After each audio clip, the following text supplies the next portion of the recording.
Today, we have got a little bit of research.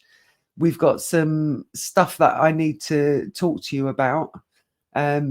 First off, my confessions. My first confession is I haven't got a TV in my house. I haven't had a TV for a long, long time.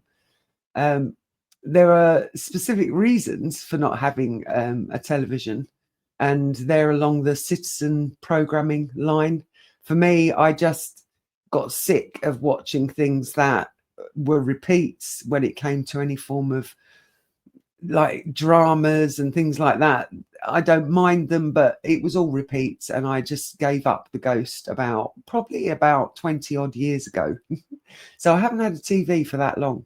So I don't get the daily programming that most of the public get. And when I mention to people that meet me that I don't have a TV, because you always get in conversations where they say, "Oh, did you see so-and-so last night?" And I'm like, I don't have a TV. So no, but it means that I don't watch any news. I don't get, from my mind, I don't get blinkered by what they're trying to show me. It's like whatever's in the news, it's like, look at this, because we don't want you to look at this. And I've always had that sense about the news. So that was another reason why TV, just no. So I haven't had one for a long time. And when it comes to the news, I don't buy newspapers either. Because I feel like I'm being blinkered to look at something that the establishment that pulls the strings of the puppeteers and the puppeticians would like me to look at, rather than looking at stuff that may well be more important. I used to have a couple of magazines that came to my house. I had two that I used to watch or look into. So one was National Geographic, and then in 2015, so 10 years ago, it got bought out. And it got bought out by, at the time, 20th Century Fox, I think. And it's now 21st Century Fox who owns them. And that's a media corporation that's puppeteered by the Murdochs. So for me, as soon as they took over National Geographic, and I think they have like an 85%, and I think National Geographic possibly retain 15. I don't know. I could be wrong on those figures, so don't quote me on that. But the very first thing that happened when they took over was they sacked all the fact checkers.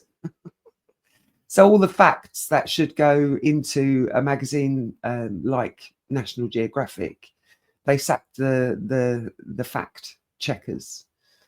Say that really quick. And that put me off straight away. So I stopped subscribing. I stopped subscribing to National Geographic when the Murdochs get their hands on it. So the only magazine that I actually subscribe to now, and I'll show it to you, is something I really enjoy every week. Let me see if I can get it in the... Oh, there we go. You can see it in the picture. So yeah, it's something I subscribe to, and it comes every 2 months. It's Resurgence and Ecologist. And it's, I mean, they say reconnecting with the living planet. And I've been getting this for a lot of years, and it's well worth a read. It's very unbiased. It's not laden. It's not laden with what the puppeteers would like you to watch. It's honest, and it's well worth a subscription. So that's Resurgence and Ecologist. You can find them online. But that's the only media that I get, and it's around the world. Resurgence and Ecologist, they cover different community actions all around the world, and the difference that's being made that you don't necessarily see in what we have come to call mainstream media. So they're the only two. Well, that is the only thing. And when I do my search online, when I do my news search online that we've been doing on the live streams, and I still had a sense that I was being manipulated in some way, shape or form when it came to what I was being shown on the news. When we've talked about the AI that I use to look at the news, I use Copilot, which is governed by Microsoft, big corporation. So therefore possibly being like, my view is being pointed in a certain direction. As you know, I use Claude AI, and that's owned by completely separate people that I'm still looking into to see how the algorithms work and what you get shown. And it's down to who owns it and who organizes it and who kind of focuses it.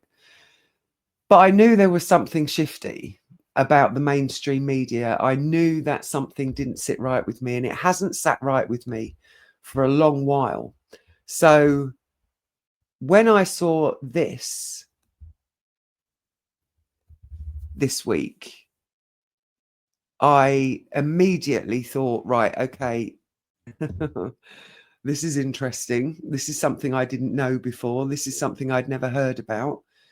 This was reported by Kit Clarenberg. He's a reporter he's a contributor to the Grey Zone. So Kit is on X.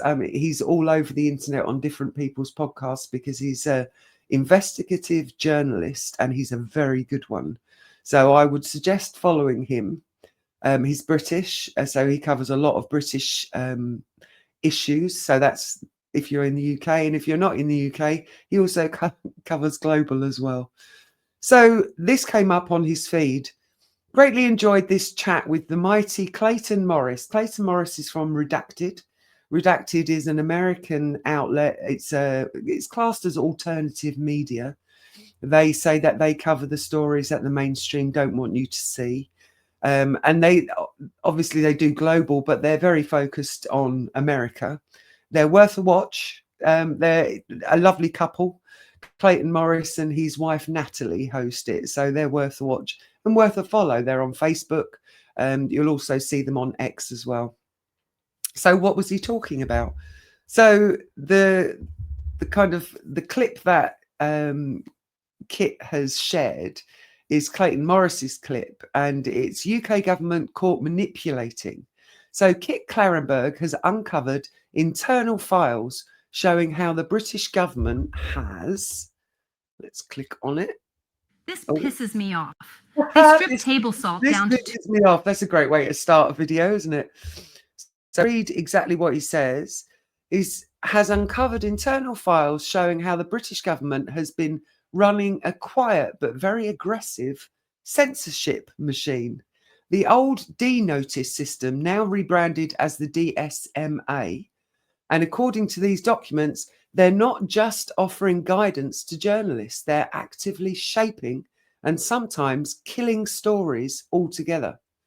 It says, I had a fascinating conversation with Kevin Demerit, founder of Lear Capital, about gold, silver, and what investors should be paying attention to right now. If you're curious about protecting your wealth and learning about where the market is headed, you won't want to miss this discussion.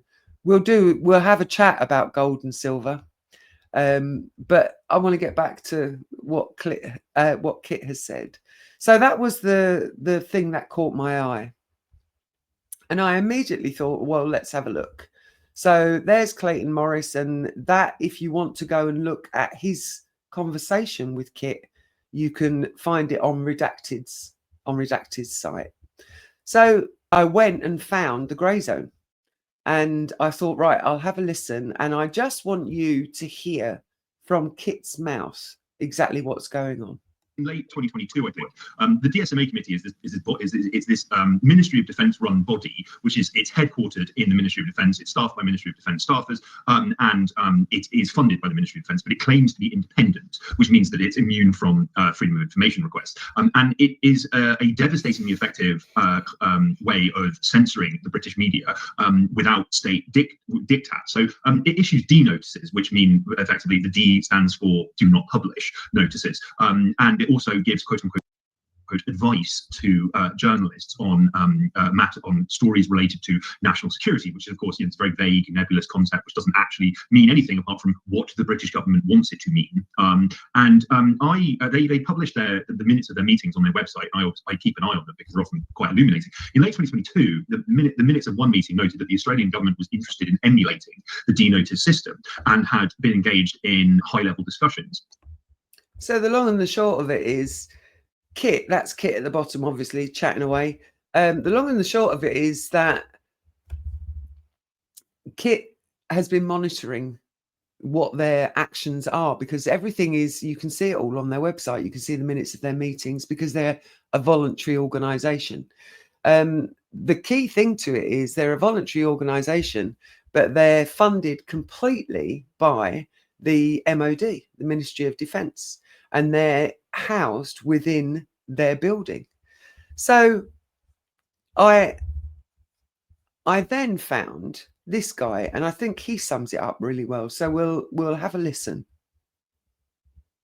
The British state is controlling the information you have access to. Here's what we know. The Grey Zone's new uncovered documents expose that national security reporting is not just guided by the state, it's censored by soldiers and spies who coerce journalists into silence. At the center of this operation is the Defense and Security Media Advisory Committee, a military intelligence board that boasts of a 90+% success rate in reshaping or destroying stories that don't fit with the official line. Presented publicly as an independent advisory body, the DSMA committee is in fact funded, housed, and chaired by the Ministry of Defence. Its members include military officials, with its objective to work as a pipeline through which the security state shapes the news before it reaches the public.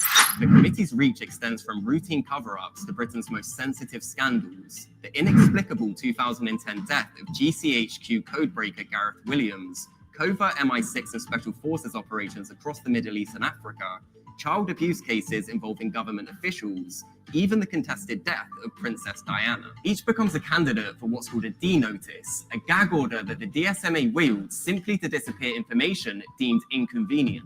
So what these files really reveal is that the British state's greatest fear is an informed public. This is a country where national security is merely the fig leaf, concealing a militarized campaign to control the media, bury its own secrets from the public, and punish those who dare to uncover them.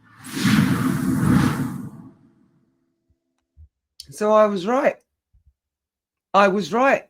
Everything we see that's in mainstream media is focused towards a specific narrative that we are supposed to be looking at, not anything else that the DSMA effectively don't want you to see.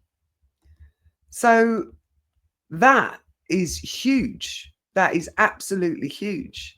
And like I say, I knew. I knew. So you know me and my AI, I decided to have a chat with Copilot and ask Copilot about it. So I was very innocuous. And I said, good evening.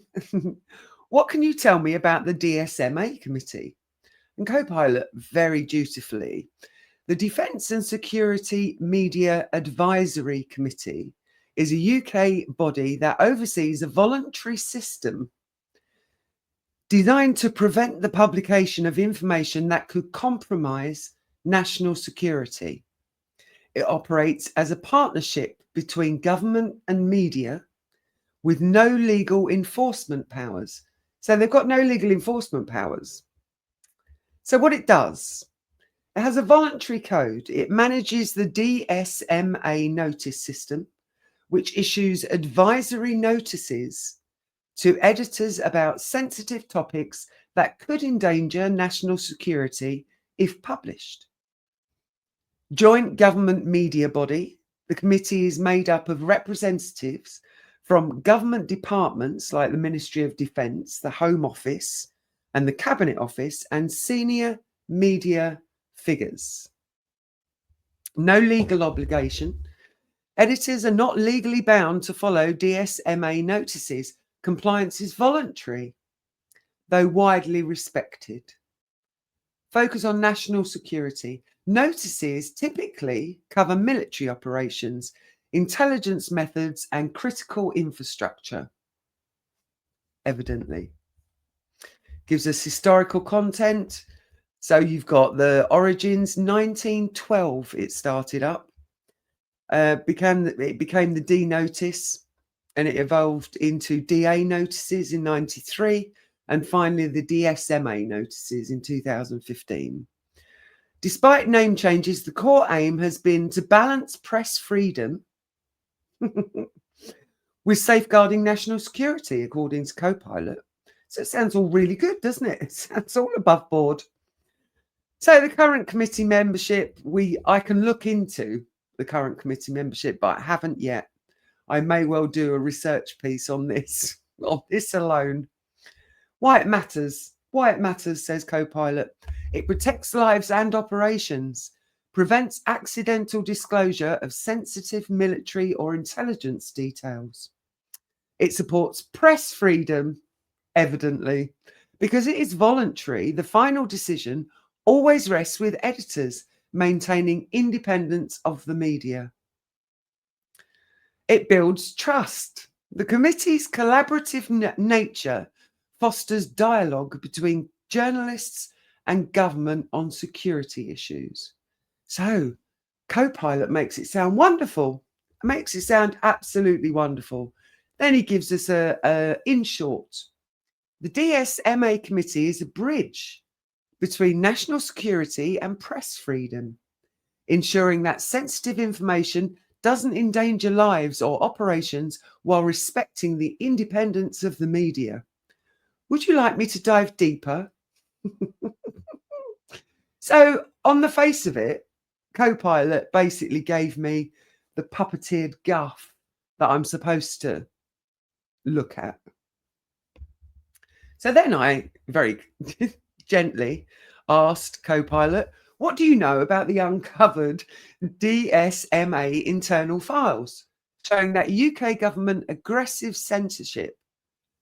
And it very courteously, leaked internal files suggest the DSMA committee's role in UK media control is far more aggressive than its official voluntary image, showing a high success rate in suppressing sensitive stories and close coordination between governments and editors. 90% success rate. The files indicate that the interventions succeed in spiking or altering national security stories. So it's still towing the line. Copilot is still towing the line. Frequent intervention, for example, showed 50 separate DSMA interventions around the mysterious death of a British spy. Doesn't say who, doesn't mention. You can look at the source. The source is the decliner.uk. International collaboration. Documents revealed DSMA helped Australian authorities set up a similar censorship system. These files were only released after a 5-month legal battle under Australia's Freedom of Information laws. So that's the only reason that any of this came out, because they were approached by Australia. Because if you try to get any information from the DSMA about what they're doing and exactly what they're censoring, you can't FOIA them. You can't freedom of information request them, because they're a voluntary organisation, so they don't have to respond to FOIAs. So, official position versus the reality. The official narrative.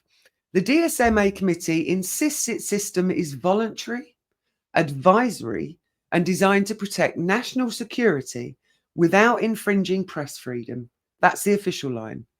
The leaked reality. The internal documents show a much more coercive dynamic where compliance is expected and non-compliance risks reputational damage or exclusion from mainstream media circles. Wider implications. Critics argue this undermines the independence of UK journalism. No shit. Creating a culture of self-censorship. The export of DSMA practices to Australia highlights how systems can spread internationally, raising questions about democratic transparency. And US tech giants like Google and Meta have reportedly refused to cooperate with the DSMA, limiting its reach in the digital sphere. Good. Google and Meta have actually done something good. So why this matters, the leaks expose a tension between national security protection and press freedom. While DSMA presents itself as a voluntary advisory body, the file suggests it operates as a powerful censorship mechanism with significant influence over what the public gets to read or see. So I asked, do these documents reveal that UK citizens are deliberately being kept blind to the truth of certain news stories by mainstream media? And Copilot was incredibly diplomatic. The leaked DSMA files don't literally say UK citizens are being deliberately kept blind, but they do strongly suggest that the mainstream media often cooperates with government requests to suppress or reshape stories, which in practice means the public doesn't see the full picture. So I got a bit fed up with with Copilot's correctness. So I asked Claude. And I said to Claude, I asked Claude all the same questions, and he effectively came up with the same kind of stuff that Copilot did. But when it came to do these documents reveal that UK citizens are being deliberately kept blind, Claude, not quite so diplomatic. Based on the documents that have been revealed, the answer is nuanced and depends on how you interpret the DSMA system, purpose and effects.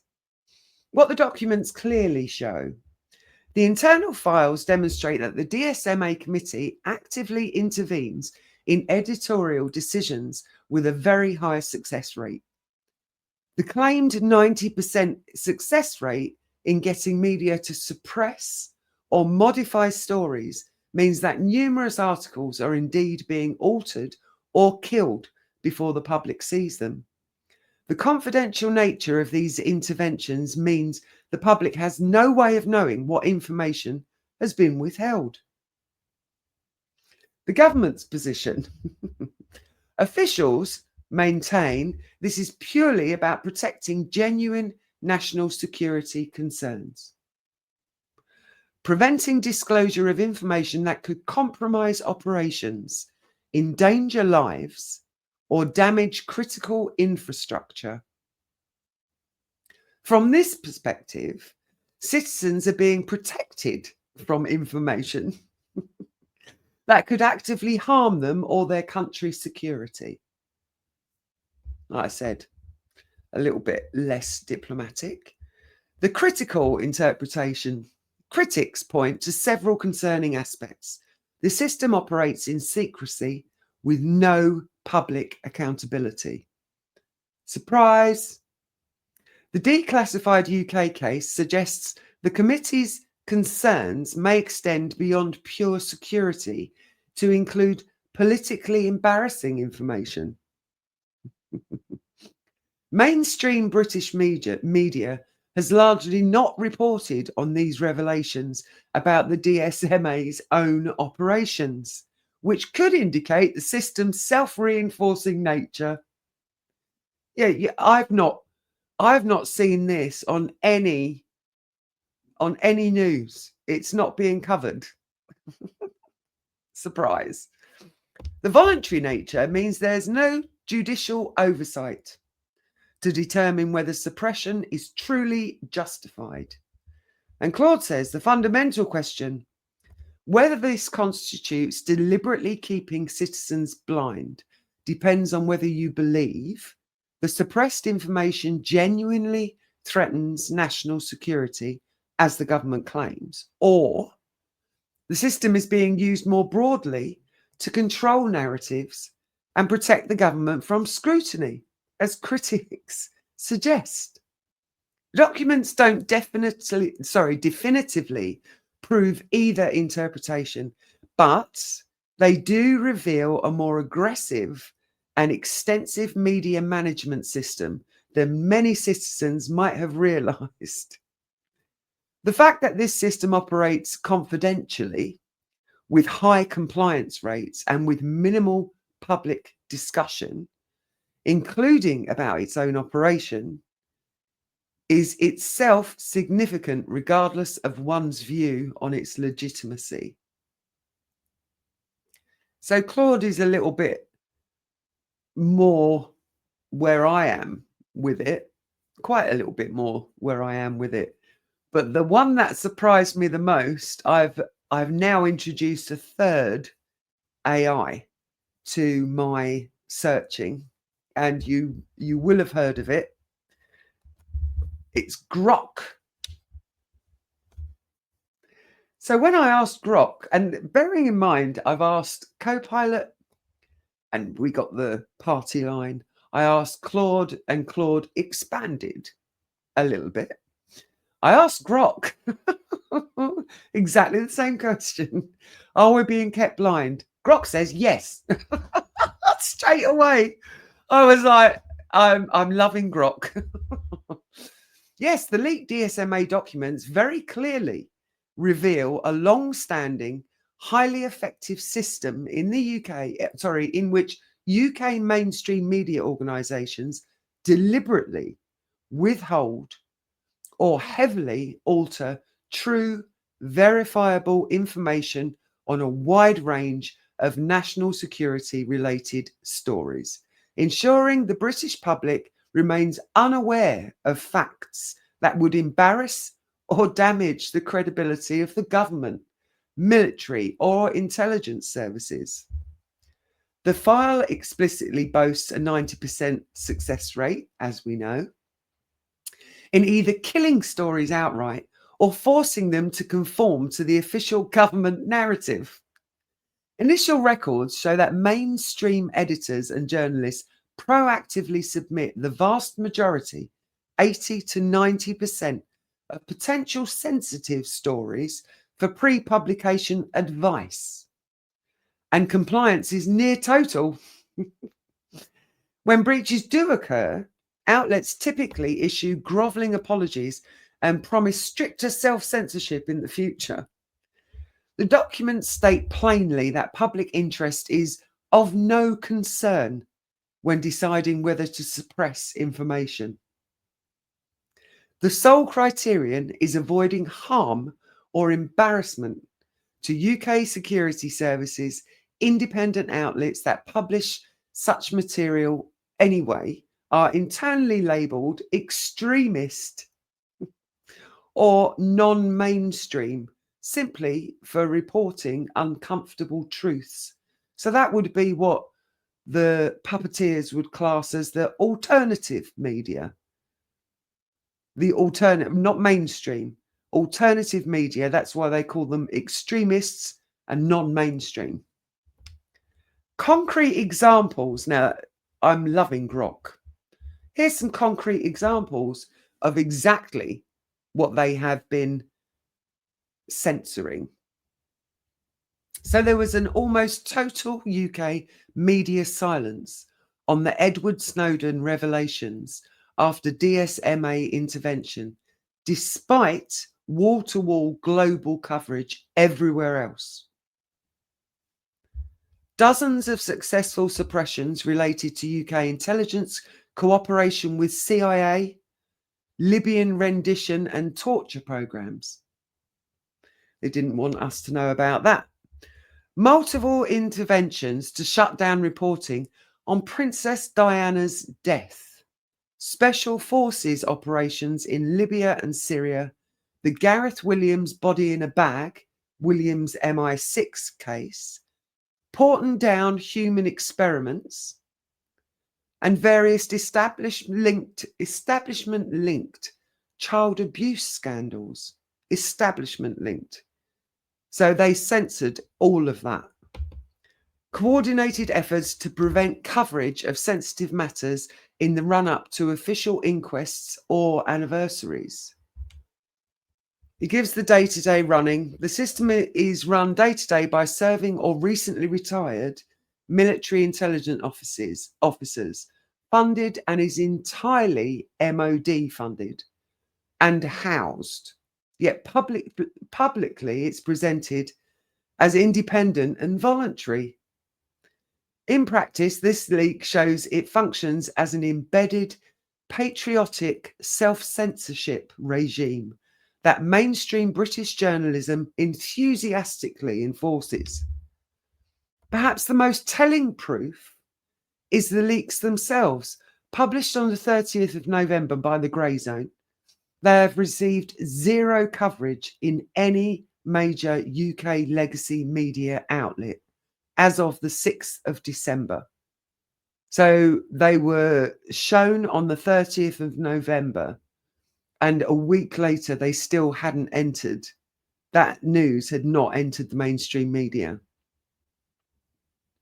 This total blackout on a story directly exposing how those same outlets systematically conceal information from the British public perfectly illustrates the document's claim about the DSMA system's effectiveness in real time.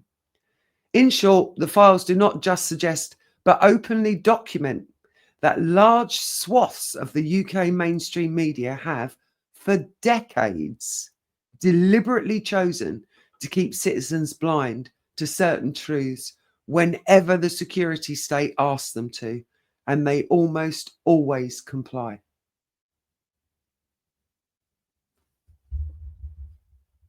Thanks, Grok. We will be coming back to Grok for our news for this week. So, like I say, I knew there was something fishy with mainstream media. I knew there was a reason I didn't buy into what was being said in newspapers and wasn't interested in that. I knew that I was on the right lines when I kept feeling that this was what they were doing when it came to any form, TV, newspapers. And just to give you an idea, I mean, love him or hate him, Jeremy Corbyn, I just want you to listen to this, because this will give you an idea of exactly the type of censorship that is being imposed upon us by the DSMA. Listen to this. They're taking hunger strike action in order to draw attention to the fact that they are remand prisoners. They're not guilty of anything. They haven't been convicted of anything. They're remand prisoners. Yet the trial date is now set for January 2027. That is 14 months on from now. For people who have a case they want to answer, they want their day in court, obviously, and they'll get that. But why are they in prison at all? They could quite easily be released on remand, and that is one of the requests they've been making. I would like to think they're going to get a fair trial. But there's something quite odd and interesting about this. A number of prisoners taking hunger strike action in this prison gets hardly any coverage on the mainstream media in this country. Now, what has happened to the principle of fearless investigative reporting by the British media? Why can't they report this case? Why can't they make a comment about the unusual nature of being held all this time on remand with apparently little prospect that will be released ahead of the trial date, which, as I said, is 14 months away? What's happened to our media? If a prisoner is on remand, then normally they're treated very differently to a convicted prisoner. They've been convicted of nothing. I'm sure you can imagine what he's talking about. But that is a prime example. I found that today, actually, and that is an absolute prime example of coverage being stifled or killed completely. If it doesn't fit the narrative that the puppeticians want you to look at and believe, then it doesn't get shown. You can find Jeremy Corbyn. Obviously, you can find Jeremy Corbyn on X. I understand. Well, I know he's got a new party going at the moment as well. And if you're interested in what he's up to, you can follow him. But the key thing for me is this is awful. It's an awful revelation this is the revelation. I did my confessions. This is the revelation. The revelation is that our mainstream media and our government conspire, as I thought, to only put in front of us stuff that fits their narrative.